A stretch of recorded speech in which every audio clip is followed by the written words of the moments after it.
오늘 말씀에 보면 예수님을 감동시킨 한 사람을 소개하고 있습니다. 더 정확히 말하면 예수님을 감동시키다 못해 깜짝 놀라게 기절시킬 만큼 예수님은 그 마음에 흡족함을 느꼈습니다. 우리는 그 사람의 이름을 알 수 없습니다. 그러나 그 사람의 직업을 통해서 우리는 단순히 그 사람을 백부장이다 라고 부르고 있습니다. 이 백부장이 예수님을 정말 기절시킬 만큼 깜짝 놀라게 했다는 사실입니다. 오늘 본문 10절 말씀 우리 같이 한번 읽어보겠습니다.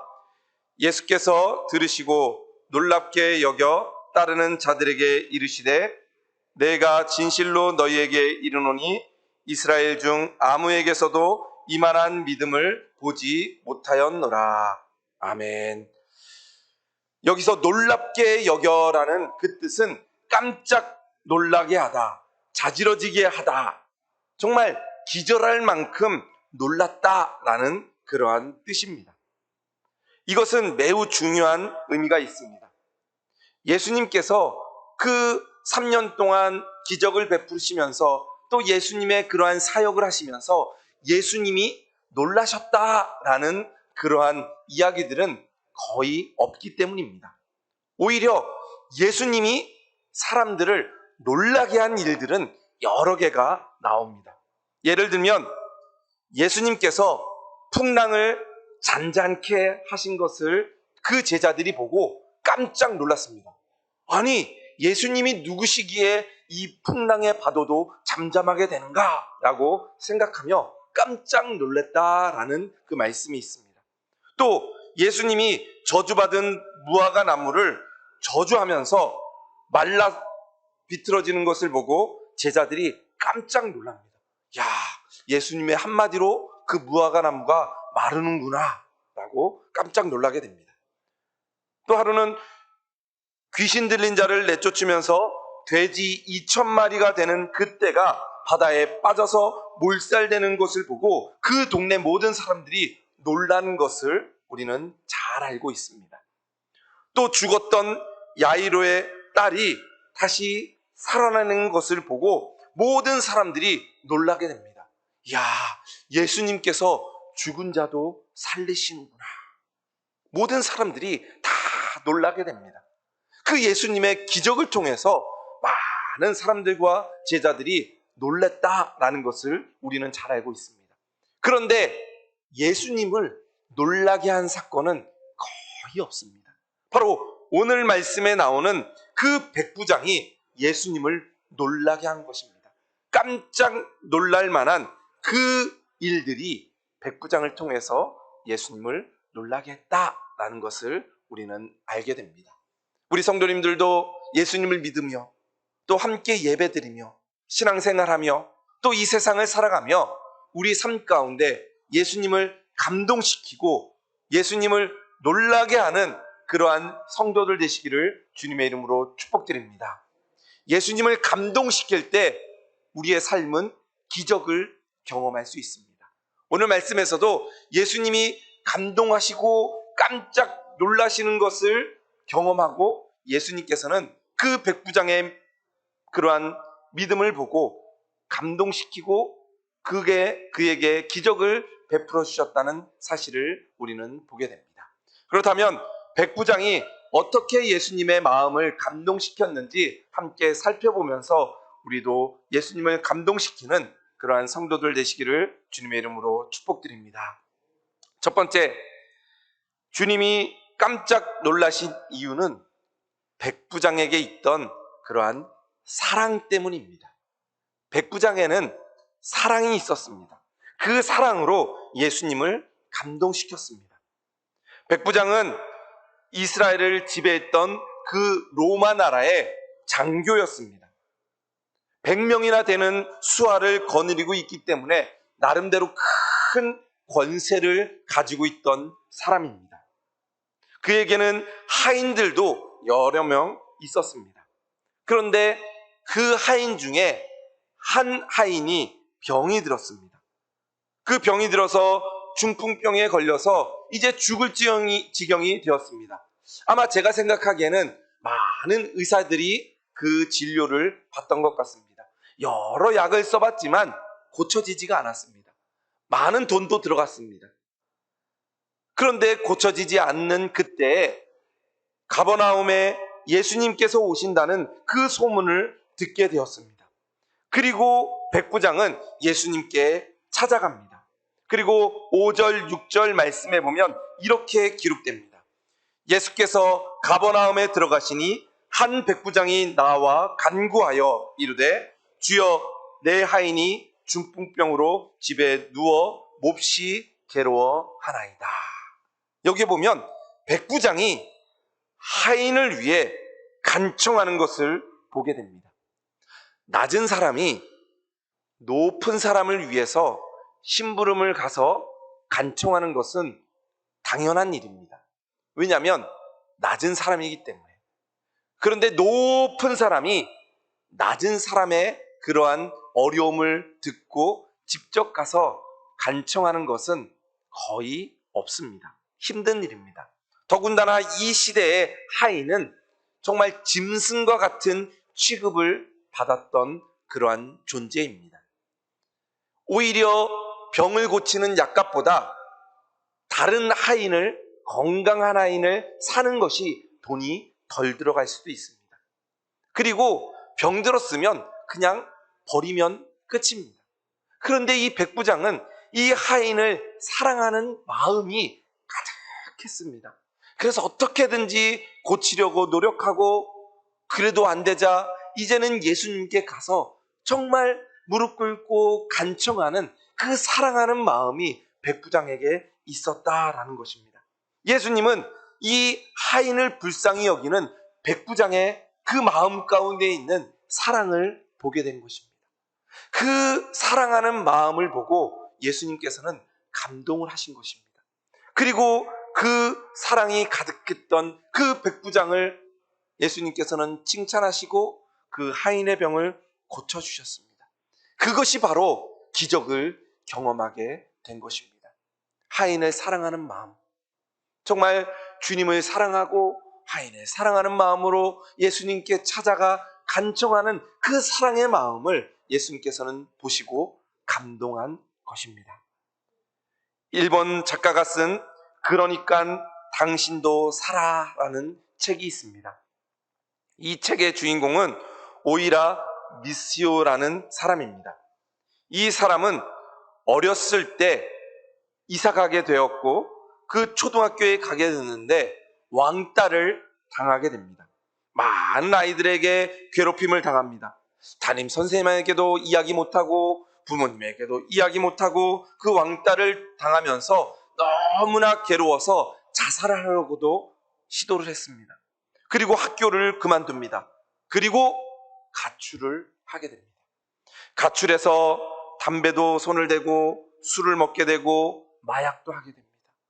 그러면서 먹을 것이 없어서 술집에 가서 몸을 팔며 일을 하게 됩니다.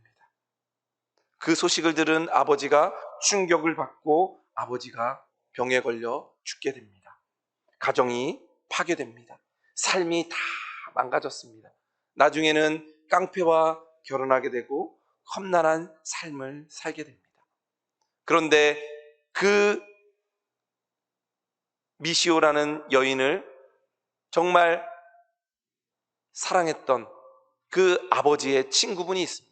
정말 딸같이 생각하며 사랑하는 마음으로 기도하며 그 아이에게 계속해서 다시 돌아오라는 그 마음을 전합니다. 주님이 너를 사랑한다. 너는 할 수 있다. 그리고 그 친구 아버지의 그 따뜻한 사랑으로 마음에 결심을 하게 됩니다. 그리고 용기를 얻게 됩니다. 모든 것을 다 청산하고 이제는 정말 제대로 살겠다 결심합니다. 그리고 그 망가졌던 삶에서 검정고시를 준비합니다. 합격합니다. 공인중개사 시험을 봅니다. 합격합니다. 법무사 자격증을 따고 또 결국에는 사법고시에 합격을 하게 됩니다. 그리고 30대 초반에 변호사가 되게 됩니다. 그가 정말 나라까지 떨어졌던 그 삶 가운데 있었을 때 정말 아버지의 친구분이 그 사랑하는 마음으로 그를 끝까지 끌어들였던 그 사랑을 통해서 다시 회개하고 바른 길로 돌아오게 되고 결국에는 변호사까지 되게 되었습니다. 그리고 그 모든 험난했던 과정과 경험, 끝까지 포기하지 않는 그 사랑을 이 책에 기록한 것입니다. 그러면서 사랑은 기적을 낳습니다. 사랑은 사람을 감동시킵니다. 라고 이야기했습니다. 그 한 사람의 사랑 때문에 나도 사랑받고 있구나.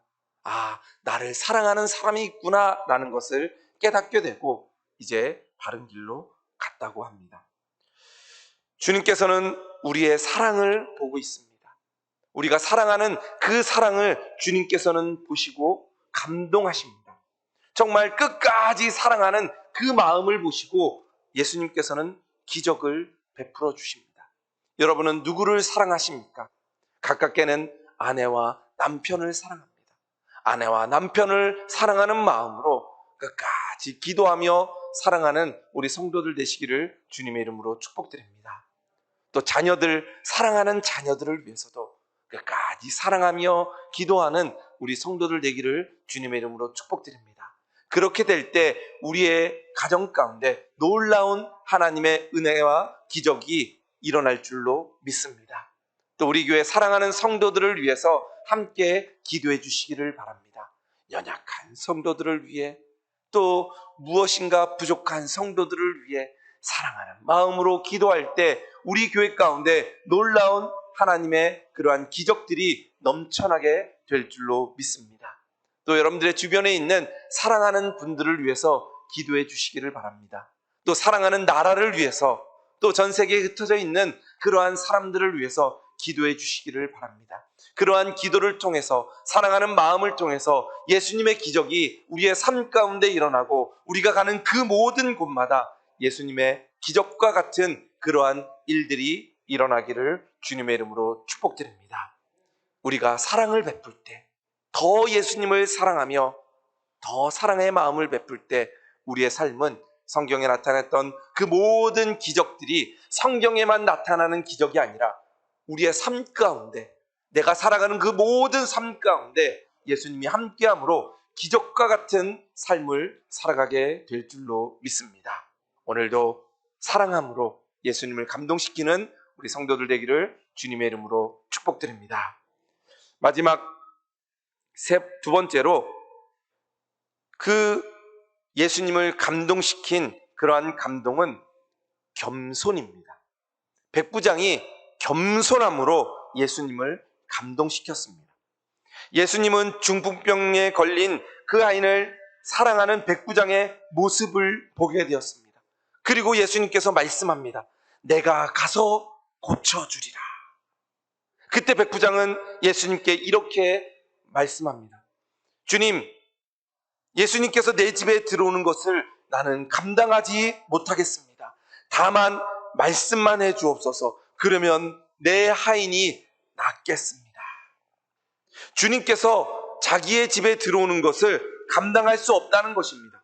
자기의 집이 누추하기 때문에 예수님이 오는 것을 나는 감당하지 못합니다. 이야기합니다. 실제로 백부장의 집이 누추했을까요? 저는 그렇게 생각하지 않습니다. 백부장은 그 당시에 고위 관료였기 때문에 아마 많은 물질을 가지고 있었을 것입니다. 이 세상에 그 어떤 사람의 집보다도 더 큰 집, 더 화려한 집을 아마 가지고 있었을 것입니다. 그런데 그가 이렇게 이야기하는 이유는 예수님이 누구신지 알았기 때문입니다. 하나님의 아들이시고 전지전능하신 그 예수님이 죄인과 같은 나의 집에 온다는 것을 감당하지 못하겠다는 것입니다. 죄인인 자신을 깨달았습니다. 하나님이신 예수님을 알게 되었습니다. 그러다 보니까 자기가 누군 것을 알게 됩니다. 자기는 지옥에 갈 수밖에 없는 그러한 죄인입니다. 그러니까 낮아질 수밖에 없습니다. 우리가 겸손한 것은 자기가 누군 것을 알 때 겸손할 수 있습니다. 우리가 하나님 앞에 겸손하게 무릎 꿇고 기도하며 예배드릴 수 있는 이유는 우리가 누구인지 알기 때문입니다. 또 하나님이 누구신지 알기 때문에 겸손합니다. 그런데 우리가 모를 때 지나가는 사람들을 보며 나는 이런 사람인데 라고 지나가는 사람을 모르면 우리는 겸손하지 못합니다. 지나가다가 어깨를 툭 쳤을 때 오히려 화가 나게 됩니다. 그거는 자기가 어떤 존재인지 모르기 때문입니다. 그런데 백부장은 자기가 어떤 존재인지를 정확히 알게 됩니다. 그리고 자기가 죄인인 것을 알고 예수님께 무릎 꿇고 간청하는 그러한 마음을 보이게 됩니다. 겸손한 사람이었습니다. 이 백부장은 예수님에게만 겸손한 것이 아니라 제가 생각하기에는 그 모든 삶에 겸손했습니다. 그러니까 하인들을 위해서도 직접 예수님을 찾아가 간청했던 사람입니다. 겸손한 그 마음을 보시고 예수님은 감동한 것입니다. 우리 성도님들도 더 낮아지며 겸손한 성도들 되기를 주님의 이름으로 축복드립니다. 슈바이처 박사가 있습니다. 아마 우리 초등학교 학생들은 위인전에서 많이 봤던 그러한 의사입니다. 노벨 평화상도 받았고 20세기의 성자로도 알려졌고 아프리카에서 의료 선교를 하면서 헌신적으로 하나님의 일을 했던 사람입니다. 이 슈바이처가 어느 날 이제 선교를 하던 중 선교를 잠시 내려놓고 고향 땅인 프랑스로 돌아오게 되었습니다. 프랑스에 온다는 소식을 듣고 그 많은 사람들이 이 슈바이처 박사를 맞이하기 위해 역으로 나아갔습니다. 이제 슈바이처가 박사가 온다는 말을 듣고 그 역에 나가서 기차가 들어오는 것을 보게 됩니다. 많은 사람들이 이제 슈바이처 박사가 내리는 것을 보고 있습니다. 1등석을 바라봅니다. 그런데 1등석에서 사람이 내리는데 슈바이처 박사가 보이지 않습니다. 다 내렸는데도 내리지 않습니다. 그러자 2등석으로 빨리 이동합니다. 2등석에 있는 사람이 다 내리는데도 슈바이처 박사가 내리지 않습니다. 아, 슈바이처 박사가 기차를 놓쳤구나. 그래서 다음 기차를 타고 오는구나 라고 생각했는데 돌아가려고 하는 그때 3등석에서 늙은 한 사람이 내려서 혼자 짐을 들고 걸어오는 것입니다. 그런데 멀리서 보니 슈바이처 박사였습니다. 그리고 많은 사람들이 그의 앞에 가서 짐을 들어주면서 그에게 이야기합니다. 아니, 왜 3등석 이렇게 힘든 기차를 타고 이곳에 오십니까? 1등석도 있고 2등석도 있는데 왜 가장 싸고 힘든 이 3등석을 타고 오십니까? 라고 질문을 합니다. 그러자 이 기차에는 4등석이 없어서 3등석을 타고 왔습니다. 라고 이야기했다고 합니다. 많은 것을 누릴 수 있었고 또 많은 것을 가지고 있었던 그가 1등석도 탈 수 있었고 2등석도 탈 수 있었지만 가장 싼 불편한 3등석에 타고 왔던 것은 그 돈을 더 아낌으로 선교를 하고 가난한 사람들을 위해서 더 베풀기 위한 그러한 마음이었습니다. 내가 더 누릴 수 있고 더 가질 수 있고 더 많은 것으로 더 높아질 수 있지만 그러지 않는 겸손한 모습을 보며 우리는 감동하게 됩니다. 예수님도 바로 그러한 모습을 보며 백부장의 그러한 겸손한 모습을 보며 감동했던 것입니다. 더 높아질 수 있고 더 많은 것을 누릴 수 있지만 오히려 그러지 않는 겸손의 모습, 그것이 바로 예수님의 모습이었습니다. 예수님은 하나님이셨고 그 모든 것을 할 수 있는 능력을 가지고 있는 분이셨지만 겸손한 사람의 모습으로 이 땅에 오셔서 우리를 위해서 십자가에서 죽으셨습니다. 그 겸손하고 낮아지신 모습을 이 백부장의 모습에서 보았던 것입니다. 그래서 예수님은 감동한 것입니다. 아, 하인을 위해서 이렇게 낮아질 수 있구나. 아, 자기가 어떠한 존재인지를 아는구나. 그래서 이렇게 낮아질 수 있다는 그 마음을 보고 감동한 것입니다. 우리 성도님들도 더 많은 것을 누리고 더 많은 것을 가질 수 있지만 더 낮아지며 주님을 섬기듯 겸손한 우리 성도들 되기를 주님의 이름으로 축복드립니다. 그러한 삶을 살아갈 때, 더 낮아지고 겸손한 삶을 살아갈 때 우리는 더 큰 기적을 경험하게 될 줄로 믿습니다. 그런 모든 성도들 되기를 주님의 이름으로 축복드립니다. 마지막으로 백부장이 예수님을 감동시킨 결정적인 그러한 이유는 바로 믿음입니다. 예수님은 좀처럼 놀라지 않는 그러한 분이시지만 백부장의 믿음을 보고 깜짝 놀라게 되었습니다. 예수님께서 직접 고쳐주시겠다는 그러한 말씀에 백부장은 아닙니다. 다만 말씀만 하옵소서, 그러면 나을 수 있습니다 라고 이야기합니다. 10절 말씀에 보면 예수께서 들으시고 놀랍게 여겨 따르는 자들에게 이르시되 내가 진실로 너희에게 이르노니 이스라엘 중 아무에게도 이만한 믿음을 보지 못하였노라. 이만한 믿음을 보지 못했다고 예수님께서는 말씀합니다. 그 백부장의 믿음을 보시고 예수님은 감동했습니다. 그리고 13절 말씀에 이야기하기를 예수께서 백부장에게 이르시되 가라, 내 믿은 대로 될지어다 하시니 즉시 하인이 나으니라 라고 말씀하고 있습니다. 믿은 대로 될지어다. 믿은 대로 기적이 일어나게 됩니다. 이것이 바로 우리가 믿는 믿음이고 그 믿음을 통해서 예수님은 감동하셨고 기적을 일으켜 주셨습니다. 여러분들도 믿는 그 믿음을 예수님께서 보시고 감동하시고 기적을 베풀어 주실 줄로 믿습니다. 백부장은 명을 받은 한 하인을 집으로 보냅니다. 그리고 중풍병에 걸려있는 그 하인이 이미 나은 것을 듣게 됩니다. 그래서 언제 이 하인이 나았는지 이렇게 보게 되니까 예수님께서 내 믿은 대로 될지어다 말씀하신 그 시각에 그 중풍병에 걸렸던 하인이 낫게 되는 것을 우리는 알게 됩니다. 믿음이 역사하는 힘이 있습니다. 하나님께서 하실 수 있습니다. 하나님께서는 고치실 수 있습니다. 하나님께서는 기적을 베풀어 주십니다. 그 믿는 믿음을 보시고 예수님께서는 기적을 베풀어 주실 줄로 믿습니다. 미국의 수정교회 크리스탈 처치의 담임 목사님이셨던 로버트 슐러 목사님이 믿음에 대해서 이러한 믿음을 가지고 살아라 라고 이야기했던 말이 있습니다. 이 로버트 슐러 목사님은 이렇게 이야기했습니다. 우리가 살아가는 그 삶의 앞에 있어서 산이 앞을 가로막는다 할지라도 나는 단념하지 않고 계속 오를 것이다. 그 문제와 그 어려움 가운데 있을지라도 나는 그것을 뛰어 넘어가리라. 그것이 믿음이다 라고 이야기합니다. 혹시 그 산이 너무 높아서 그 산을 오르지 못한다면 터널을 뚫고 그 산을 지나가겠다. 그 믿음이 있었습니다.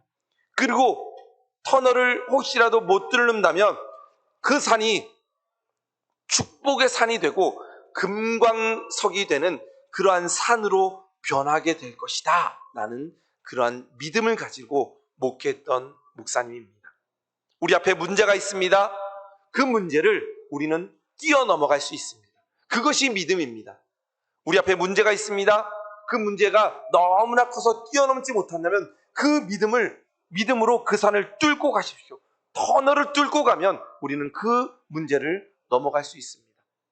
그 터널을 혹시라도 뚫지 못한다면 하나님께서는 그 문제를 축복의 산으로 바꿔주십니다. 금광산으로 바꿔주셔서 그 문제가 오히려 우리들에게 축복이 되는 것, 그것이 바로 하나님을 믿는 우리 믿음의 사람들인 줄로 믿습니다. 그 믿음이 있을 때 예수님은 감동하게 되고 우리의 삶 가운데 기적이 일어나게 됩니다. 미국의 목사님이었던 한 분이 이런 이야기를 하게 되었습니다. PPT 한번 보여주시면, 네, 말씀을 정리하겠습니다. 예수님께서는 우리에게 감동을 시켜주십니다.